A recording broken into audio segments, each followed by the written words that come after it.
For how many of us in the room is Gracemount Community Church the first real experience you've ever had of coming to church?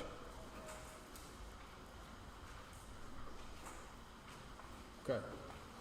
What we're going to read in Ephesians 4 today, for you guys who are fairly new to church, young in the faith, is an important piece in your understanding about why the church is important to you and why you are important to the church.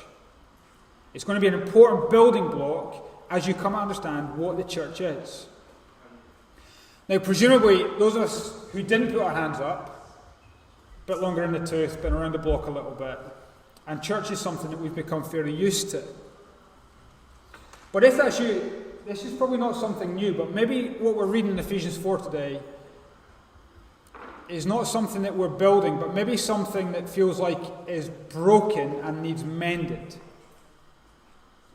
As here last week, sat listening to Tim do the first few verses of Ephesians 4, and as I listened to what Paul was saying, in all honesty, I felt pretty cynical and sceptical. Last week, Paul was talking about unity. 7 times he used the word one. So if you look at it, Paul spoke of one body, one spirit, one hope, one Lord, one faith, one baptism, one God.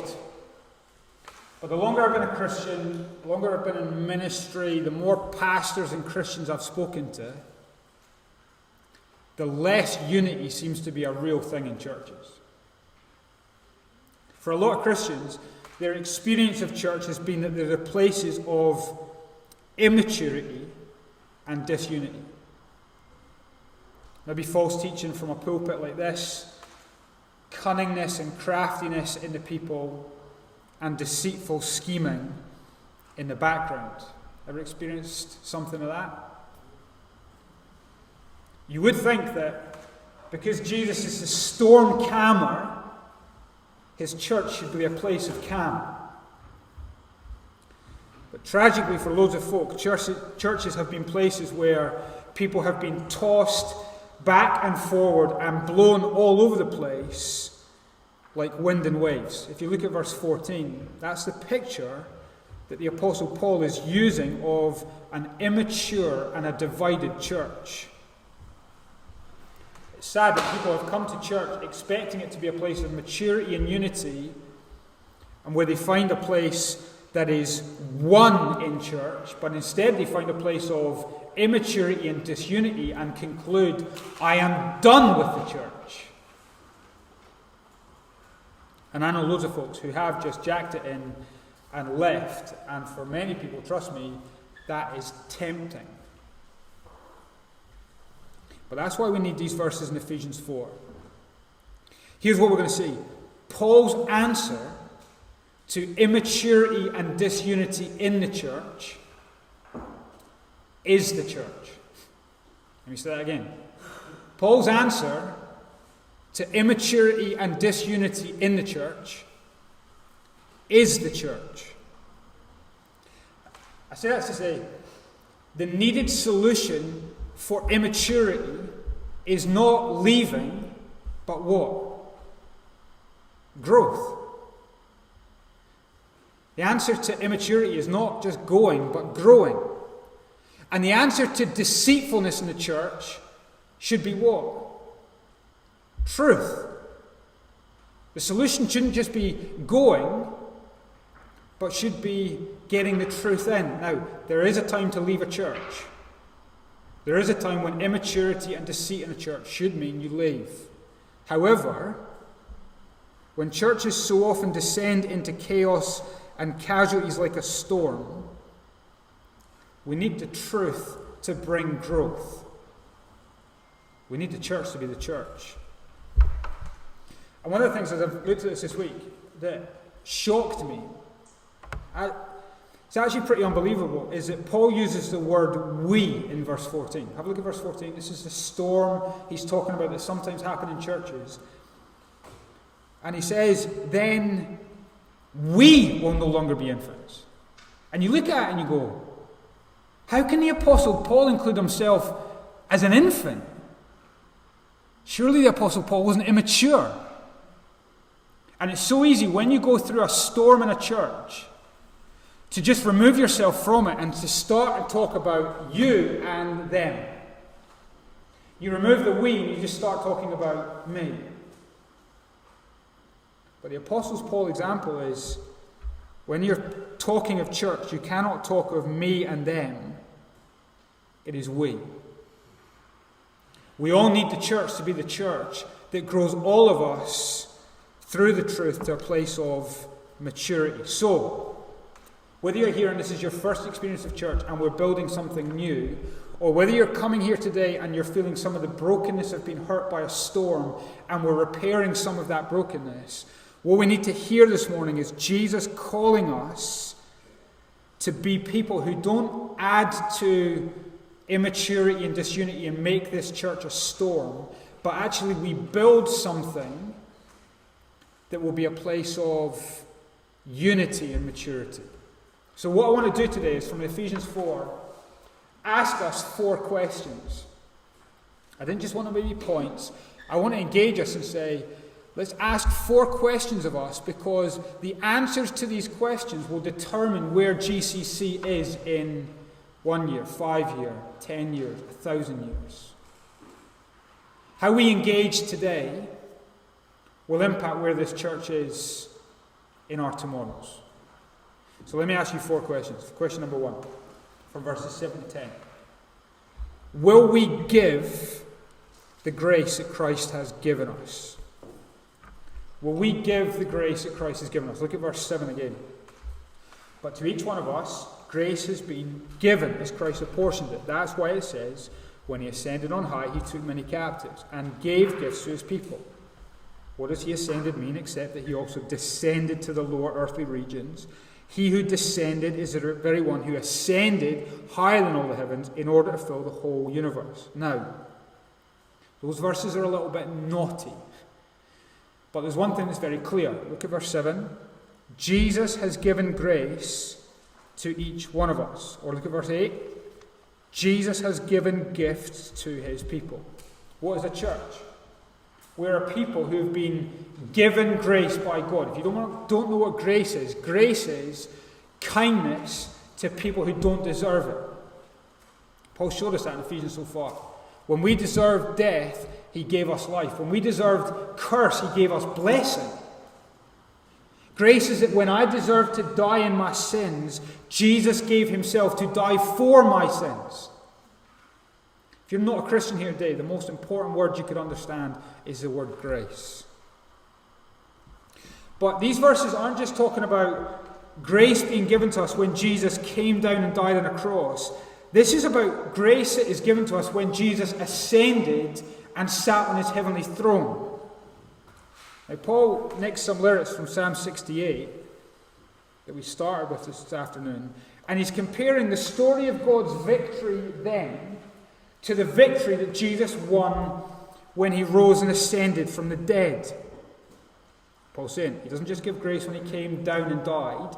Jesus gives grace when he ascended to his throne. He never stops giving. He is the giver who keeps on giving. But actually, a little bit cheeky, Paul's modifying the lyrics to magnify Jesus' generosity. So if you look back to Psalm 68, or you look at your handout from today, look at Psalm 68 and the verses that we read. It says there in Psalm 68, the original song, when you ascended on high, you took many captives and you, what's the word? Received gifts from people. Now, Paul could have taken that quote from the song and applied it directly to Jesus.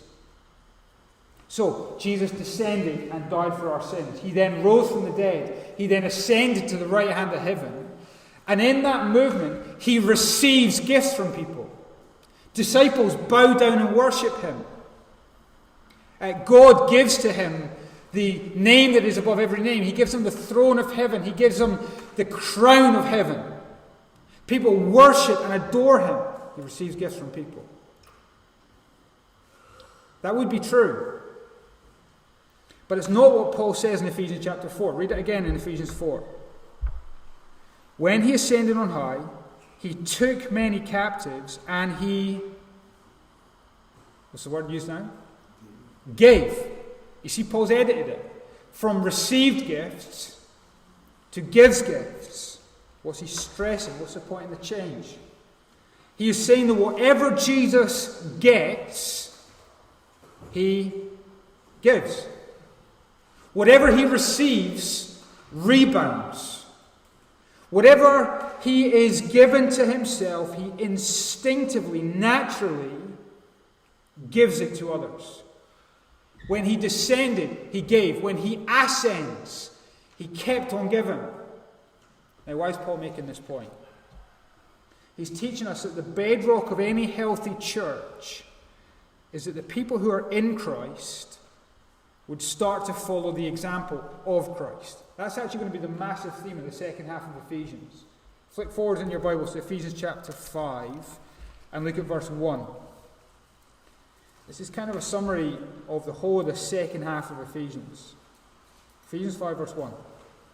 Follow God's example, therefore, as dearly loved children, and walk in the way of love, just as Christ loved us and gave himself up for us as a fragrant offering and sacrifice to God. What's the second half of Ephesians about? What you have received from God, you are meant to reflect and rebound to others. What you've experienced from God becomes an example for you to follow him. You're to give what you've been given. And the bedrock of a healthy church is that we don't come to a church in order to get, but we come as the church in order to give, as Christ has given. What's been gifted to us is to be given to others. We've been saved to serve. It's the model of Christ. He receives glory, honor, and praise and everything when he rose and ascended from heaven to heaven. And that's the example set for us. What he gave to us, grace, is to be given to others in the church.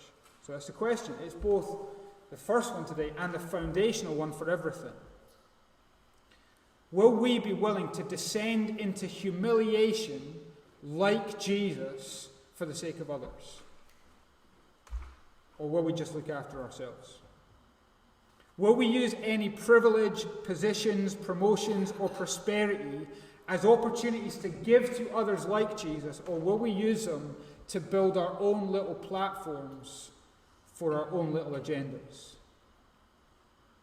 And the answers to those questions will determine whether or not, as a church, we grow in unity or we descend into chaos.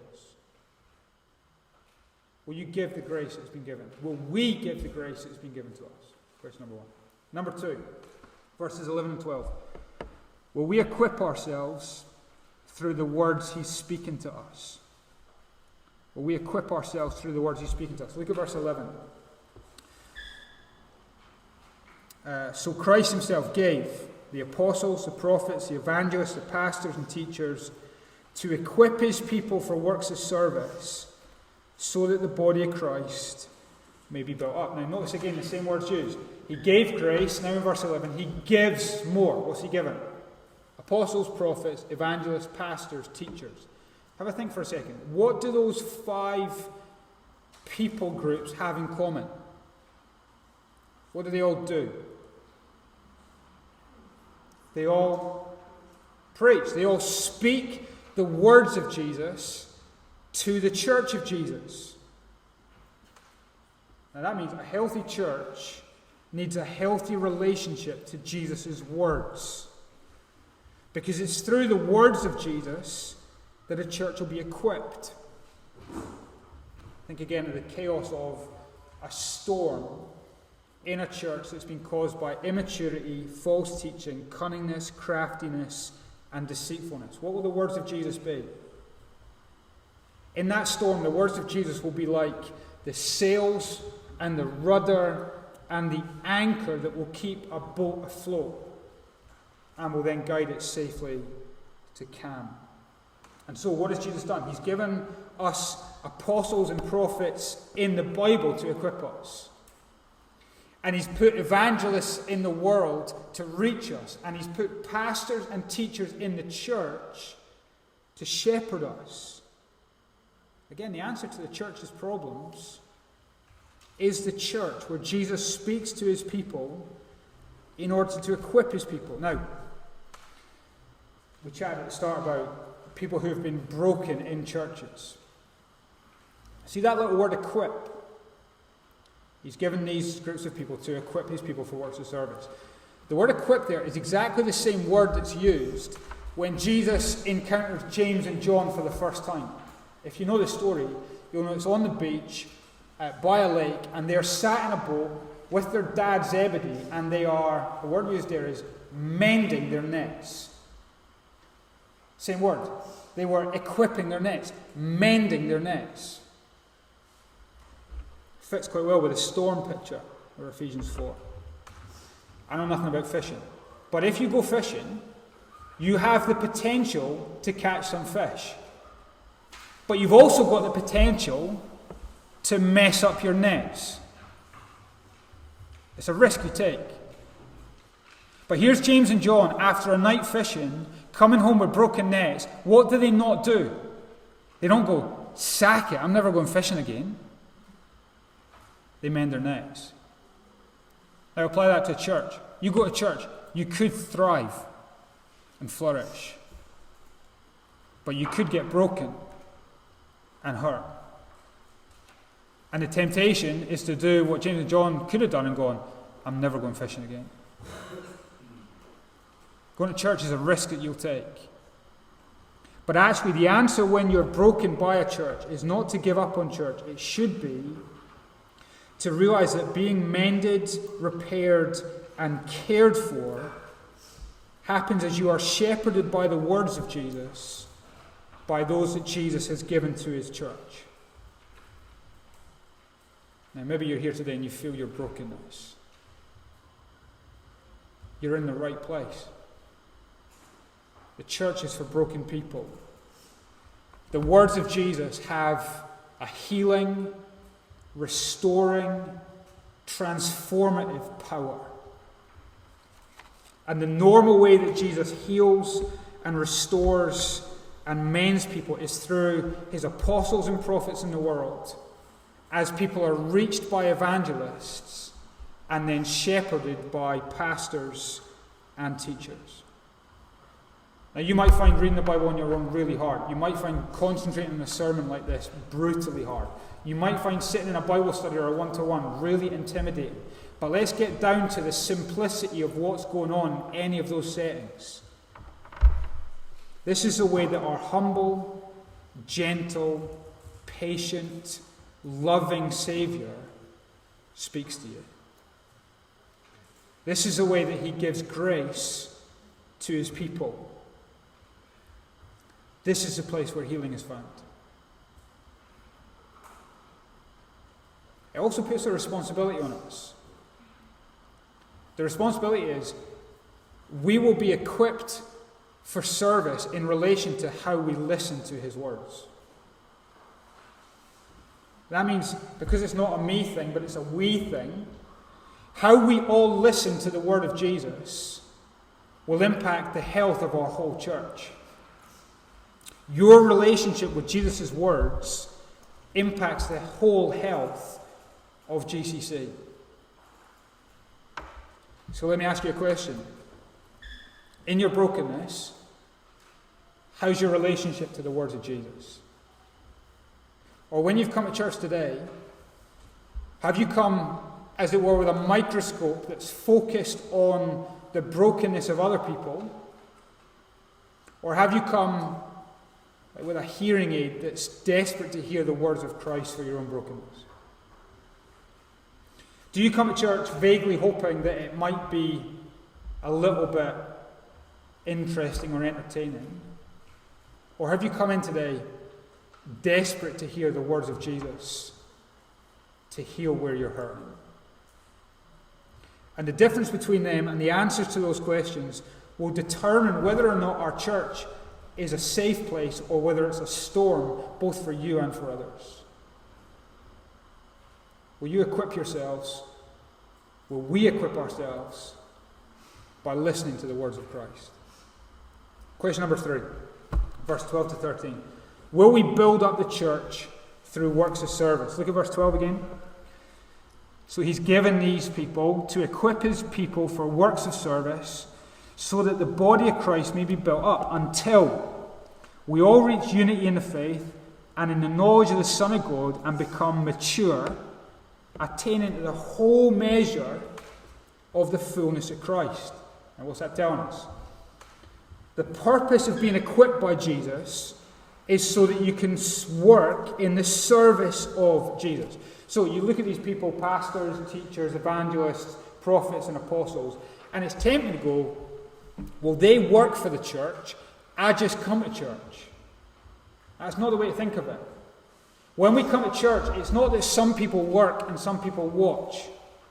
It shouldn't be that some people serve and other people are just served. It's that Jesus has given some so that all can be equipped for their works of service. If you look back to verse 7, who's Jesus given grace to?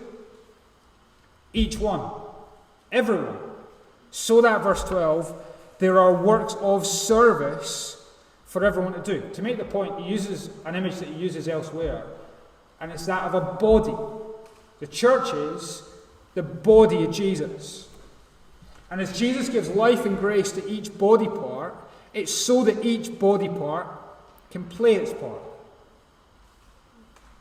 It just goes without saying, doesn't it? For a church, for a body to function well, it needs every part to be healthy. So me and Josh went in last week. I went in again yesterday to see his brother Dylan. He got battered, didn't he? He got done in. And we went to see him in hospital and asked, what's the damage? And the major thing that's wrong is that he's ruptured his spleen. Our first question was, what the heck is a spleen? Never heard of it. Sounds like some product for washing windows or something, doesn't it? Like spleen, make sure windscreen's clean. But apparently, your spleen's quite important. Your spleen's unseen, but if you have to have it removed because it's so badly ruptured, it changes your life and makes your whole life vulnerable for the rest of your life. It's unseen. It's not unimportant.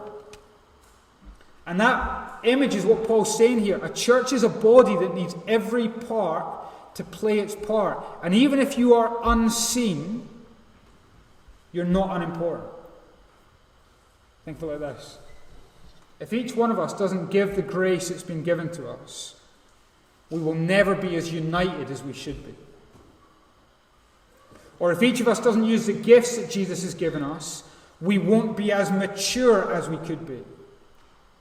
If we're going to experience and express the fullness of Christ that he talks about at the end of verse 13, we need every one of us to be fully engaged in serving Christ. That's the mad upside downness of following Jesus. It's only as you give your life that you will truly find life. So here's a couple of important questions. What gifts do you have, and where are you using them to serve this church? Do you have time that you could use to visit people who are isolated? Do you have a car that you can help people get to where they need to go? Do you have an encouragement for someone who needs lifted up? Do you have a desire to tell other people about Jesus, that you could be an evangelist? Do you have good organizational skills that you could help us with admin? Do you have money that you could give to the poor? Do you have experience that you could give to a single mum? Do you have a desire to be a role model to younger lads? Do you have skills in music that you could help serve in our church? Do you have a heart for the persecuted church that you can organise prayers and letters to be sent to them? Do you have an experience of receiving God's comfort that you could share with someone who's going through a similar thing? Do you have a gift at teaching English that you could reach out to people in our community who can't speak it? Are you good at British Sign Language so you could start helping people who can't hear engage with our church? And do you? Whatever gifts you have been given by Jesus need to be equipped by the words of Jesus so that you can serve the church of Jesus? What are your gifts?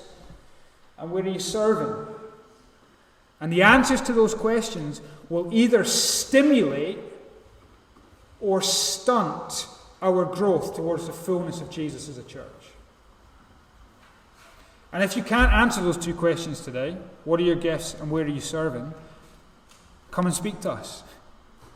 As elders and as a staff team, our job is to equip you to use them. And we'd love to help you. And just to say again, the best way to use your gifts in this church is to become a member of this church. As membership is the expression of that deep unity we have to together drive towards maturity in Christ. So, will you use the gifts Jesus has given you to build up this church? Question number 4. Last one. Look at verses 14 to 16. Will we speak the truth in love? Let's read from verse 14. Then we'll no longer be infants, tossed back and forth by the waves, blown here and there by every wind of teaching and by the cunning and craftiness of people in their deceitful scheming. Instead, speaking the truth in love will grow to become in every respect the mature body of Him who's the head, that's Christ. From Him, the whole body, joined and held together by every support and ligament, grows and builds itself up in love as each part does its work.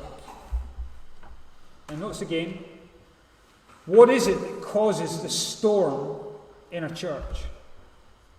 People teaching lies. So what is it that will bring calm and health to a church? People speaking truth. It is, again, Jesus' words that do the work. But notice, the solution now doesn't just come from pastors and teachers speaking the words of Christ, but from who? Every single person speaking the words of Christ. So when it comes to the body, we are all different parts with different parts to play. But every body part in the body of Christ still has a gob. Still has a responsibility to speak the truth in love to each other in a church. When we come here, the speaking the truth doesn't just happen from here. From the conversations that happen when you arrive, from the chat over a coffee, from the way we sing, not just to God but to each other, from the way we chat afterwards, we are to be a people where every part is speaking the truth in love to every other part. Now, the language of speaking truth in love is a massively important balance.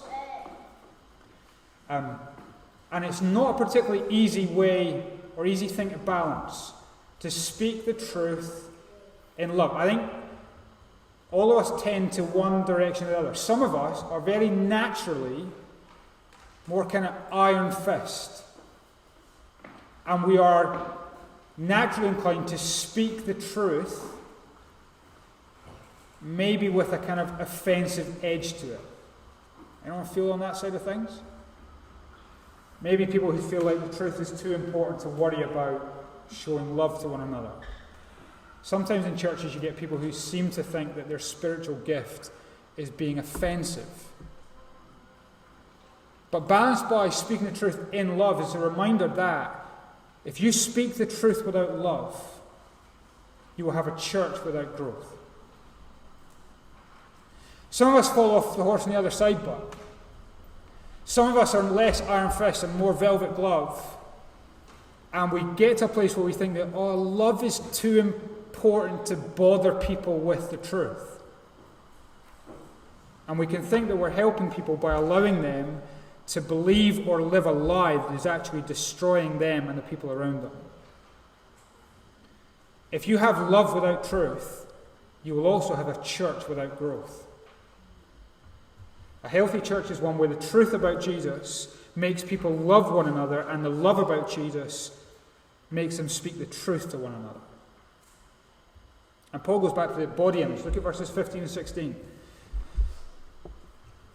Instead, speaking the truth in love will grow to become in every respect the mature body of Him who is the head, that is Christ. How does an infant grow towards maturity? By consuming a healthy diet. You see the story in the news this week from the lady who had become drastically unwell because for 13 years, I think, she'd eaten nothing but crisp sandwiches. Anyone seen that? Is it a surprise she's drastically unwell? No. Is she living the dream? Yes. But is it a surprise? No. It takes a healthy diet to grow. So, how does a Christian grow to maturity? By consuming a healthy diet of truth, found in the words of Christ, as it's spoken to them by every member of their church. Or, from verse 16, how does a body function? Well, it's joined and held together by every supporting ligament. How does a church grow in unity? Well, it's joined and held together by the ligaments of Jesus, as every member relates to one another by speaking the truth of Jesus lovingly to each other. Without Jesus, we decline into immaturity and descend into disunity. But by every person speaking the truth and love of Jesus to one another, we'll grow in maturity and unity. So, are we speaking this truth to one another? Is the truth and love of Jesus so overflowing in our hearts that it's naturally coming out of our mouths? Or is the talk about Jesus just talk? Or after the service today, will we just talk about trivial things? Or will we lovingly speak truth to one another? Or when someone in a one-to-one or a Bible study this week goes, how is your battle with sin? Will you respond with truth and so open up an opportunity for growth? Or will you cover the truth with a lie and forfeit any opportunity for growth? Or when there's friction in your home this week, imagine that. When there's friction in your home this week, will you lovingly speak truth to one another, or will you determinedly be the same person who just wants to be the one in the right rather than one who shows love? See, the answers to those questions, again, map out, I think, two futures for us. Two future churches for us. Will we be a church where everyone acts in their own interest? Where the staff and the elders just do everything because they want a platform and an applause? And we'll be a church where we just come to be served rather than to serve. And we're a church that either just batters you with the truth or flatters you with love, and so is actually just ruled and regulated by fear. We could become that church. Or will we be a church where everyone gives the grace that they've been given by Jesus?